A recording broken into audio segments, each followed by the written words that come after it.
The cohort theory of Bitcoin, how each cycle gains a new sponsor. Here's the thing about Bitcoin. Everybody keeps asking, is it the same cycle as 2017? Is this 2021 all over again? Wrong question. The chart looks like it's looping, but the sponsors keep changing. Same asset, new hands. Same code, different cohort. And the cohort is the real story. 1.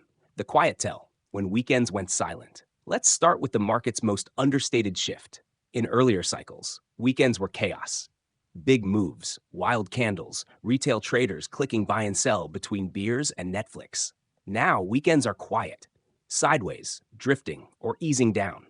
The juice shows up Monday to Friday when traditional finance desks are awake and capital is actually working. This is not random. It is the market microstructure whispering to anyone paying attention. This thing is no longer run by weekend warriors. It is under new management. If Bitcoin were still predominantly retail-sponsored, weekends would still be loud. Because when retail is the dominant cohort, free time becomes liquidity. But in 2025, the rhythm has changed. Big volume clusters during United States trading hours. Catalysts tied to macro data, exchange-traded fund flows, and policy news. Soft, low-liquidity weekends because institutional books are closed. A 24/7 asset with a 5-day personality. That is the institutional fingerprint. This weekend silence is Exhibit A in the cohort theory. Section 2. Cohort Theory 101. Who's the dominant sponsor this cycle? The cohort theory of Bitcoin is simple. Every major Bitcoin cycle is defined by the dominant cohort backing it, the group whose capital, constraints, and psychology shaped the market. Cohorts stack over time. The cypherpunks didn't vanish when retail arrived. Retail didn't vanish when institutions stepped in. But each era has a group that holds the steering wheel.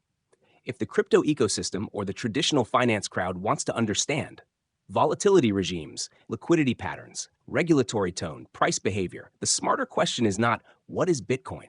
It is, who is Bitcoin for right now? And who is quietly lining up to be next? That is the real frame. Now let's climb the ladder. Section 3. Cohort 0, Satoshi, the solitary sponsor era, 2009 to 2010. Cohort Satoshi alone. In the beginning, Bitcoin did not have a cohort. It had a caretaker. Satoshi was the miner, the liquidity, the proposer, the validator. The entire mental model. There was no market structure. There was only invention. This stage is the seed from which the cohort theory even exists. 4. Cohort 1, cypherpunks and shadow users, the ideological sponsors. Era, roughly 2010 to 2013.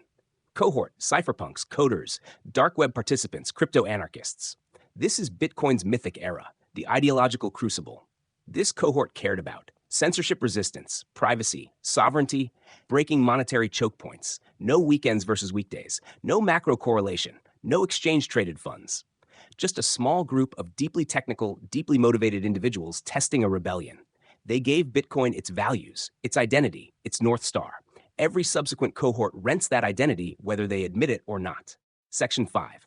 Cohort 2, early adopters and the speculative fringe, era, roughly 2013 to 2016. Cohort, tech-savvy adopters, early venture capital funds, crypto traders, curious outsiders. The asset gains visibility. Exchanges form. Order books deepen. Price charts resemble actual charts. Bitcoin becomes a trade, not just a manifesto. Behavioral signature, fragile liquidity, high reflexivity, early cycles of boom and bust. Weekend activity starts growing as more non-ideological humans join in. This cohort is the bridge between ideology and speculation. The market moves from, can this work? To, if this works, we are stupid early. Section 6. Cohort 3, retail mania, the weekend warriors era. Peaks in 2017 and 2021. Cohort, global retail investors, speculators, degens, meme traders. This is the Bitcoin era everyone remembers. Coinbase downloads exploding, YouTube gurus, TikTok moonboys, initial coin offering madness in 2017, decentralized finance and non-fungible token euphoria in 2020 and 2021. Signature behavior, retail-driven weekend volatility. Retail trades when they are off work, they have time, they get paid on Fridays, they binge content on Saturdays. They fear missing out on Sundays. Hence, violent weekend pumps, brutal weekend liquidations, the familiar, it must be Saturday feeling when volatility spikes. Retail was the dominant sponsor, even though early institutions were lurking at the edges. This was Bitcoin as a lottery ticket with a libertarian plot twist. Section 7. Cohort 4, Corporate and Institutional Era. Office hours only, era, building since around 2020, fully dominant by 2025. Cohort, corporate treasuries, asset managers such as BlackRock and Fidelity, pension funds and endowments, sovereign wealth funds, traditional finance crypto desks. Now in 2025, the shift is unmistakable. Bitcoin is no longer an outsider trade. It is an allocated asset. Institutions bring exchange-traded fund inflows, structured products, risk committees, compliance regimes, rebalancing cycles. And they bring a weekday bias. Most capital moves during United States market hours. Most liquidity appears when exchange-traded funds are open. Most catalysts are macro-linked. Consumer price index prints, Federal Reserve meetings, and rate decisions. The market now breathes in sync with traditional finance. Weekend silence is not weakness. It is institutional ownership. Bitcoin is maturing into digital gold inside a portfolio construction framework. This is the institutional cohort in full control. This content is brought to you by Bobby Giggs. Promote your brand here and reach a wide audience across platforms like YouTube, Instagram, and Facebook. Follow the links in the description to get started. Section 8, Proto-Cohort 5, Nation-States and Central Banks, the Sovereign Sponsors Era, Early Signs Now, Full Force Next Cycle. Cohort, nation-states adopting or accumulating Bitcoin, central banks experimenting with reserves, governments integrating Bitcoin into fiscal rails. This is the next major shift, and the early signals are here.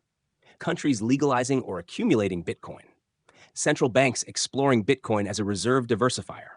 States accepting, taxing, regulating, or strategically positioning around Bitcoin.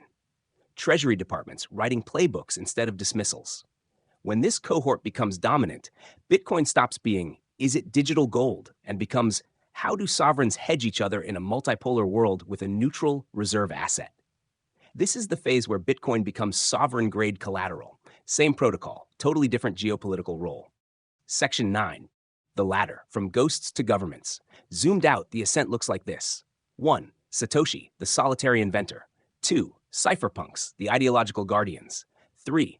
Early adopters, the speculative pioneers. 4. Retail, the mania-driven global crowds of 2017 and 2021. 5. Institutions, capital-rich and risk-managed in 2025. 6. Nation-states and central banks, the sovereign integration that lies ahead. Each cohort does not erase the previous one, but expands Bitcoin's legitimacy, deepens its liquidity, and shifts its behavior.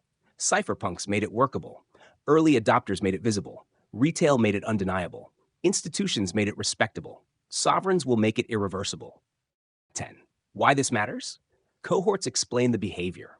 Understanding cohorts explains why weekends used to be wild but now feel dead. Retail giving way to institutions means a different rhythm and a different volatility profile. Why macro news now dominates crypto news. The sponsor changed. Bitcoin dances to their music. Why each cycle feels familiar but fundamentally different. Human psychology repeats. Cohort incentives evolve. Why Bitcoin's existential risk shrinks with each cohort. Killing Bitcoin gets harder as its sponsors get bigger. This is the transition from fringe money to internet money, to retail phenomenon, to institutional asset, to sovereign instrument. 11. The pinpoint position, where Bitcoin truly stands in 2025. The crypto ecosystem and the traditional finance world should recognize. Bitcoin is now in the institutional era, with early sovereign adoption forming beneath the surface, and the next cycle may well be defined by central bank engagement. The evolution is visible in liquidity patterns, exchange-traded fund flows, regulatory posture, fiscal signals, balance sheet decisions, geopolitical language. The real strategic question is no longer, will Bitcoin survive? That was 2 cohorts ago. The real questions now are, how do institutions integrate Bitcoin without distorting their own frameworks? How will sovereigns use Bitcoin in currency blocks, reserves, and geopolitics? How will central banks adapt to a world where Bitcoin coexists with fiat and gold?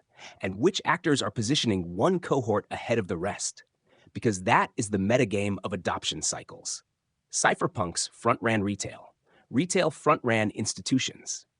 Institutions are now front-running sovereign balance sheets. Anyone paying attention should ask, which cohort is coming next, and what does their world demand from Bitcoin? That is where the signal lives. 12. Closing shot. Weekends went quiet. The casino stopped roaring. The tape calmed down. Nothing broke. Bitcoin simply changed sponsors. From Satoshi's solitude, to cypherpunk rebellion, to early adopter speculation, to retail mania, to institutional allocation, to soon enough sovereign-grade adoption. Same fixed supply, same block time, same open network. The story is not that Bitcoin changed, it is that its cohorts changed. And every time a new cohort steps in, Bitcoin does not just rise in price, it rises in status.